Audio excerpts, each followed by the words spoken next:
الفكر يا إنسان لو أطلقته متأملا في قدرة الرحمن لخضعت إجلالا وتسبيحا له سبحانه رب عظيم الشان يعلو ولا يعلى وجل علوه وصفاته كملت بلا نقصان سلطان.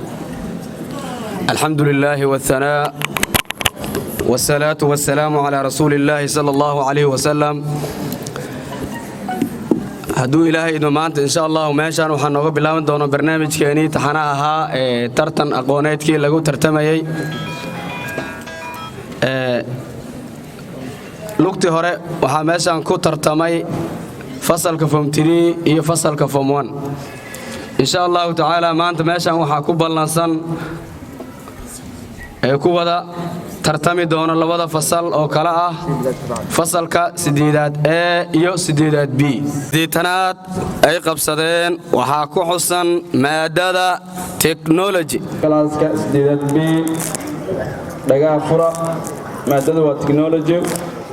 weydiintu wuxuu dhacaysaa sida tan: waa maxay lead viruska? waa maxay lead viruska? marka idinkugu dambaysa galaaska 8aad B waa maxay lead viruska?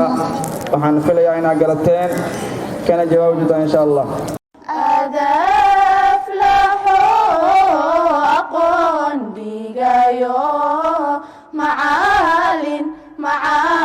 cashkuur cali guuleed oo ka socda tartamayaasha 8aad B. su-aasha haddaa isku daya waxaa waaye waa barnaamijka difaaca kombiyuutarka fayraska. jawaabta ay ka bixiyeen sax iyo qalad guddiga. waayahay galaaska 8aad B weydiinta la weydiiyey maadada teknolojiga waracinta ay ka bixiyeen waa mid sax ah.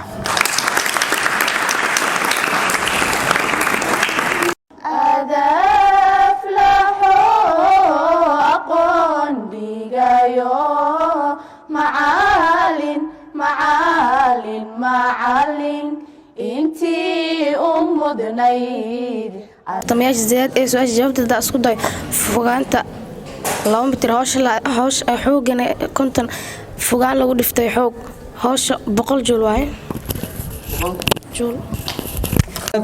waxaa idiin taallo maadada tarbiyada. weydiintuna waxay u dhacaysaa sida soo socota: istakhrij min suurati aljinni maa yadullu أن الله يطلع من ارتضى من الرسل على غيب خاص.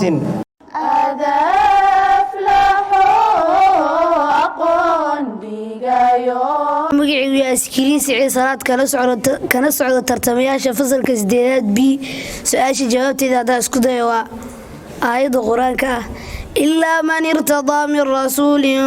galaaska 8aad B waxaa idiin taallo maadada ingiliishka. weydiintuna waa sida tan: what is adverb of degree?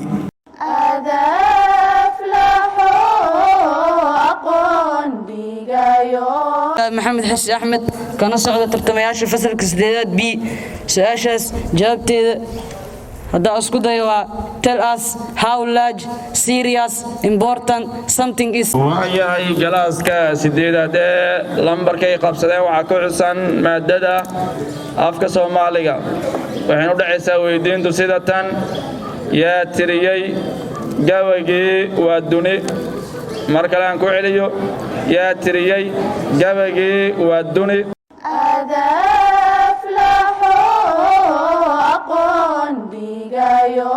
cabdisalaad oo nag socdo tobanka fasalka 8aad ee su-aasha haddaa isku dayo xaaji aadan afqalooc. waayahay galaaska 8aad B maadada qabsateen lambarka qabsateen waxaa ku xusan maadada sayniska.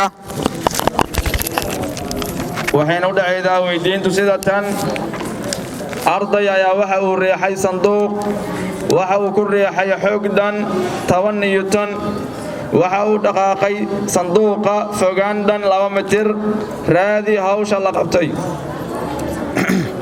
markale aan ku celiyo arday ayaa waxa uu riixay sanduuq waxa uu ku riixay xoog dhan 10 newton waxa uu dhaqaaqay sanduuqa fogaan dhan 2 mitir raadi hawsha la qabtay marka idinkugu dambayso arday ayaa waxa uu riixay sanduuq waxa uu ku riixay xoog dhan 10 newton waxa uu dhaqaaqay sanduuqa fogaan dhan 2 mitir raadi hawsha la qabtay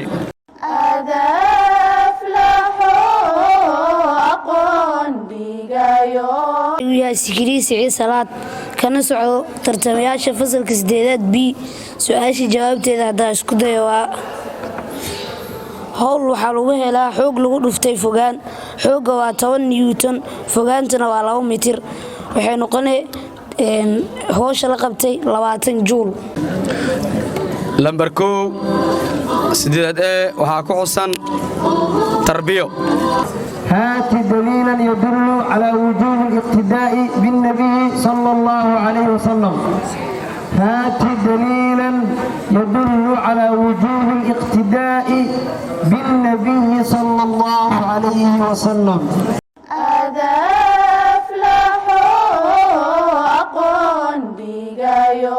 بسم الله الرحمن الرحيم أنا مقعوي حفيد حسن ديلي سؤال شدا اسكو جوابته قوله تعالى لقد كان لكم في رسول الله أسوة حسنة إلى آخر الآية sidaad bii dhaga afuro maadada waa xisaab furfur islaagta wada jirta ee soo socota 2x plus y equal 9 3x plus y equal 12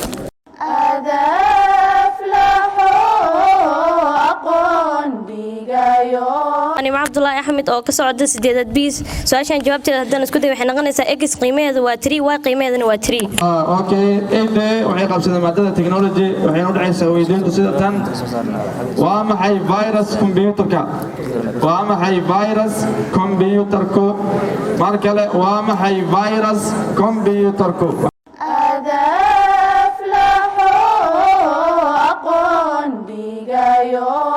anigu magacayga cabdicasiis yoonis xuseen kana mid ah tartamayaasha 8aad ee hadaa isku dayo feris waa barnaamij waxyeelo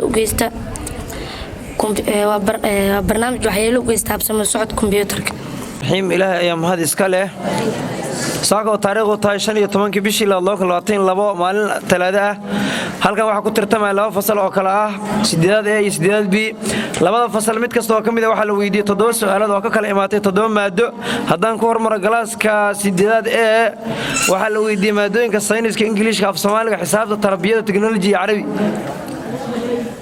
waxa ay ka jawaabeen 5 maado oo kamid ah su'aalahoodii way ka jawaabeen waxaana soo hareer martay 2 maado su'aalahood oo ah ingiliishka iyo xisaabta sidaas darteed waxay haystaan dhibco gaarayo 10 dhibcood halka laga rabay 14 dhibcood meesha ugu sareeyo dhigooda galaaska 8aad B waxa la weydiiyay technology tarbiyo ingiliish saynis carabi xisaab iyo af Soomaali waxay ku guuleysteen dhammaan inay ka warceliyaan weydiimihii la warsaday sidaa darteed waxay haystaan dhibcihii laga rabay oo ah 10 iyo 4